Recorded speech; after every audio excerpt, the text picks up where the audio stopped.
কোনো অবস্থায় গুমের মতো কোনো ঘটনা না ঘটে, যেন বিচার বহির্ভূত হত্যাকাণ্ড না ঘটে, আইনের আওতায় এনে শাস্তি দেওয়ার ব্যবস্থা যেন ঠিক মতো হয়, আদালতগুলো যেন ঠিকভাবে ফাংশনাল হয়।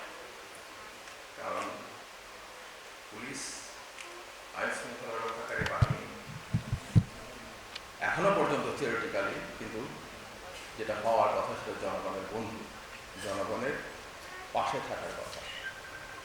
এটাই যে কোনো গণতান্ত্রিক রাষ্ট্রের কাজ।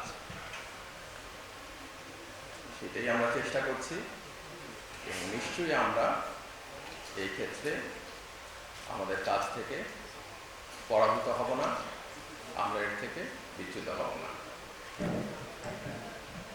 আমরা আশা করি আজকের এই কর্মশালার মধ্যে দিয়ে আপনারা যারা এসেছেন, যারা এই প্রক্রিয়াতে মানবাধিকার রক্ষা করে কিভাবে কাজ করা যায় তার সঙ্গে যুক্ত হয়েছেন, তারা বাংলাদেশকে একটা অগ্রবর্তী জায়গায় নিয়ে যাবেন, যেখানে মানবাধিকার রক্ষা করেও পুলিশিং সম্ভব এবং মানবাধিকার রক্ষা করার জন্য আদালতগুলো ভূমিকা পালন করে, বারে বারে রিমান্ডে পাঠিয়ে রক্তাক্ত ব্যক্তিটাকে আবার রিমান্ডে পাঠিয়ে আবার অত্যাচারের দিকে ঠেলে দেয় না, কোনো রকম সাক্ষী ছাড়া বিচার করে রাত্রেবেলা কোর্ট বসিয়ে যেই আদালত শাস্তি দেয় না, যেই আদালত রাজনৈতিক প্রতিপক্ষকে দমনের জন্য, মানবাধিকার কর্মীদের দমনের জন্য